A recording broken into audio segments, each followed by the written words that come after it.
Morning everybody. How are you people there at your homes? Be at home, stay safe, okay? Children, today I'm going to teach you a letter to God for class 10 textbook written by G.L. Fuentes, right? So before we go into the lesson, let us try and understand what is there inside this lesson, okay? Unless we know the beginning of the lesson, how can we understand the entire lesson?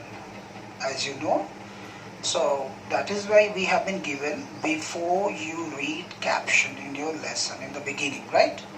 So let's try and understand what is this. So please open up your textbooks and just go through with me. Okay, are you ready? So here we go.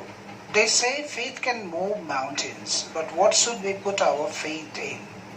This is the question this story delicately poses, right? See, everybody has got a faith. You people have faith. I have faith. Everybody has a kind of faith in some kind of a God, right? Or trust. You know, faith means trust. To believe in someone or in some power or in some supernatural power.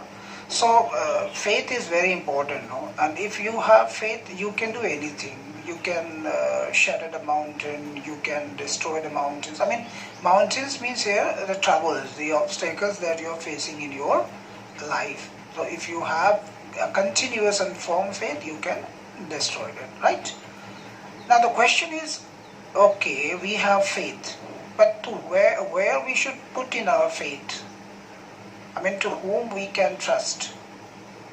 So that is the question, and this question is very nicely dealt by the writer in this lesson, a letter to God, right?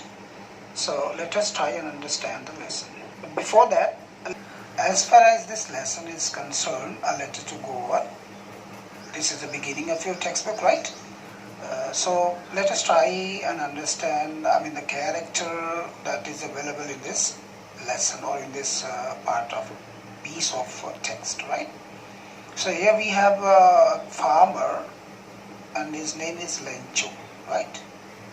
And he writes a letter to God. So in the very beginning, let me tell you that here we have a letter, and that letter is being sent to God, and the letter is being written by Lencho, okay? And if somebody is writing a letter, then there must be some purpose for writing that letter. So in that way, here Lencho writes a letter because his crops are ruined, destroyed, and he is asking for some help in form of pesos. Actually, he demands 100 pesos. He's asking for 100 pesos. Peso is the currency of that country from where this story has been taken, right? Now the question is, he's writing this letter to God.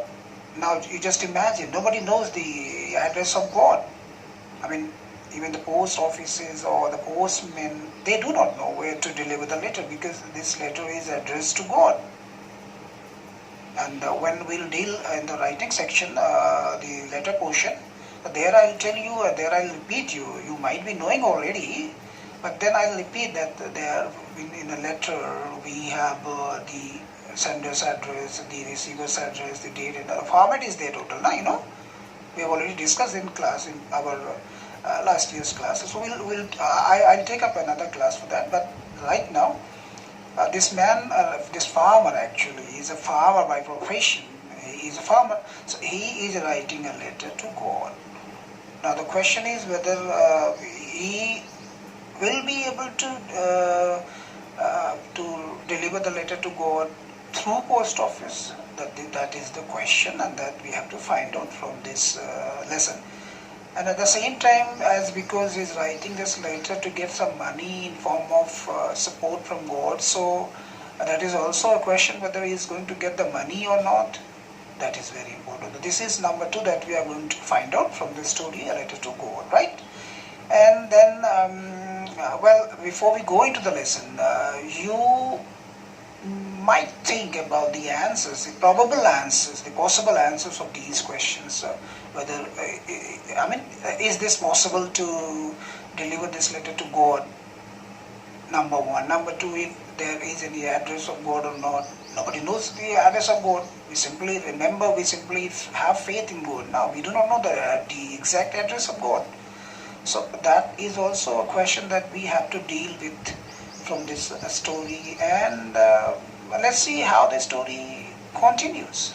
Okay, so let me start a letter to God, right? So please turn your pages and see page number 3 of your textbook, a letter to God, right?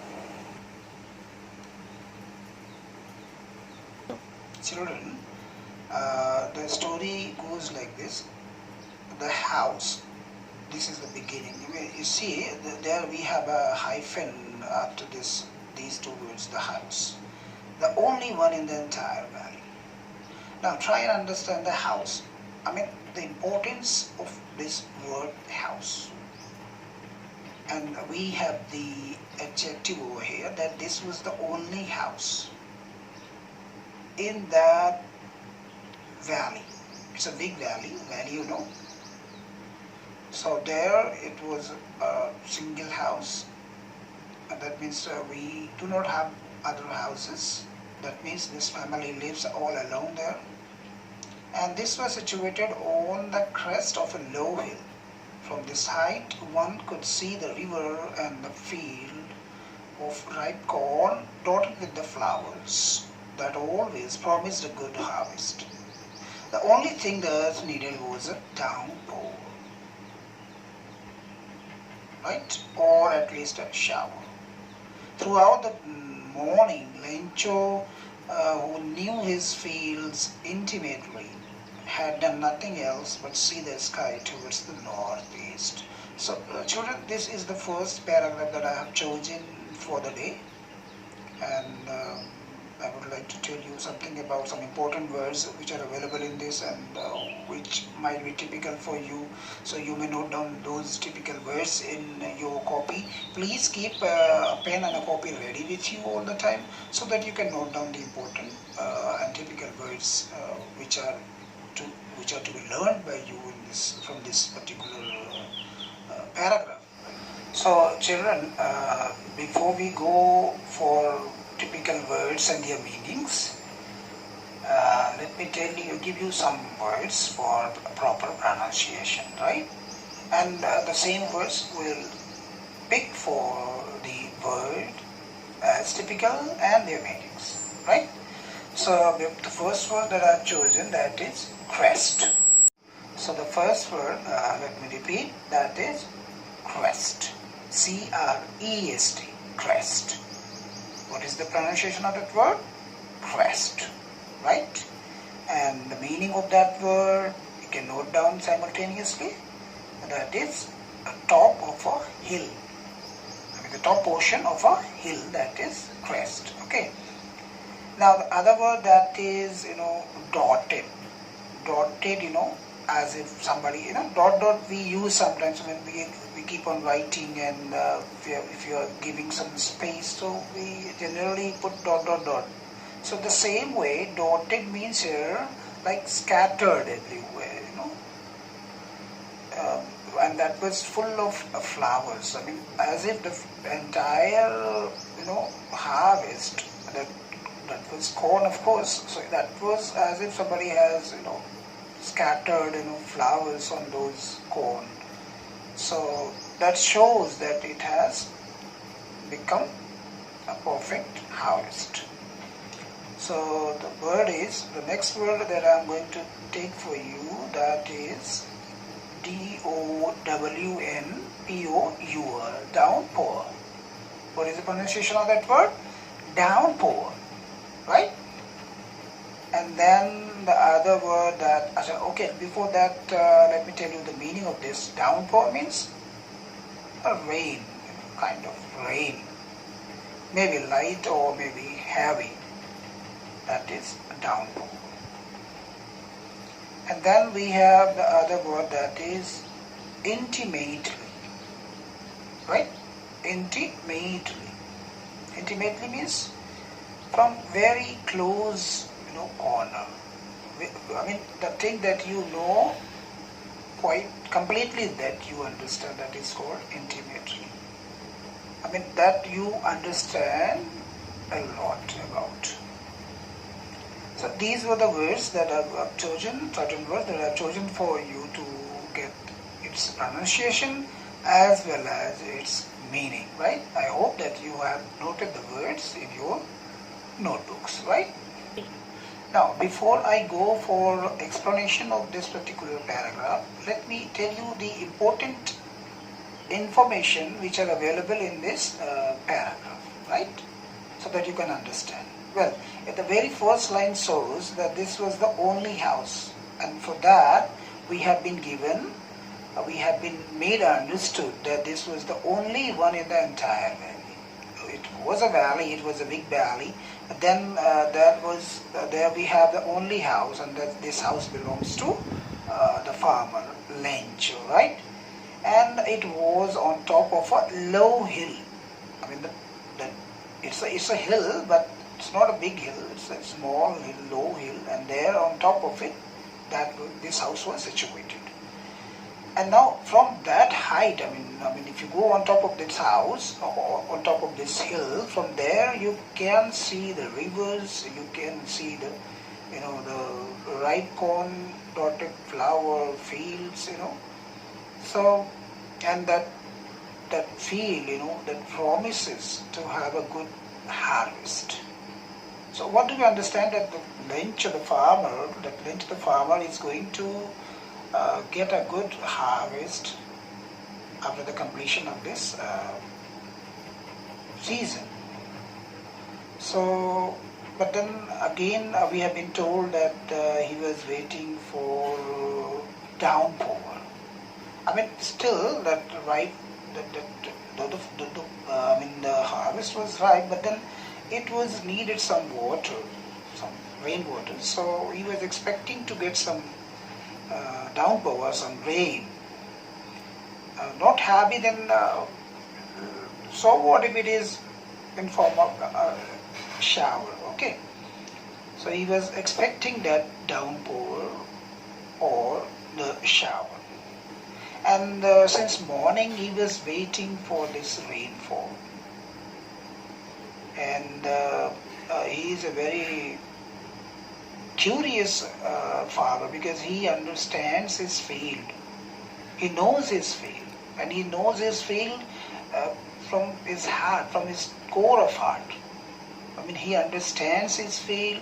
He knows the nature of his harvest. He knows the requirement of his harvest. Hello, children. Now, after this explanation, let me ask you something about from this very paragraph. I mean, I would like to ask you, I mean, if you can frame as many questions as possible from this particular paragraph, so you can note it down in your notebooks, and later you can show me, through your screen sharing, right? But right now, I'm going to give you some questions from this particular paragraph. Okay. Now, let me ask you. Now tell me, how many houses were there in that valley? Right? This is question number 1. How many houses were there in that valley? Okay. Question number 2. Can you name the harvest? Can you name the harvest? Number 3. What was he expecting for? What was he expecting for? And number 4. How can you say that Lencho the farmer was very intimate with his fields, right? So these are some questions. I hope you might have noted in your notebook and try to answer them. And this is going to be for the day's assignment for you. I hope you have noted all. So with this, let me conclude for the lesson today. And tomorrow I'll continue with the next part of the same lesson. Thank you. Bye.